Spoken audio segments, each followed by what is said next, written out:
Welcome to Luca and Miguel. Enjoy the video. You begin by opening your project and placing the clip on the timeline so you can work directly. Next, create a captions item. New item captions, pick open captions and match your sequence frame rate. This ensures timing aligns.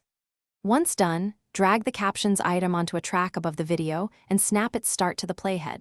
This makes your first caption appear exactly where spoken audio begins. Make sure captions track visibility is enabled before moving on. You now edit each caption so viewers read comfortably. Select the caption clip and open the captions/text panel to type or paste lines. Use the razor tool to split long captions or trim edges to match the audio waveform. This gives precise in and out points. Once timing is right, style the text. Choose font size, background box, and position because legibility matters across devices. Also, make sure to check safe margins and keep lines short. That reduces reading time and improves comprehension. You finish by exporting with captions the way your delivery requires. Go to Export Media and open the Captions tab.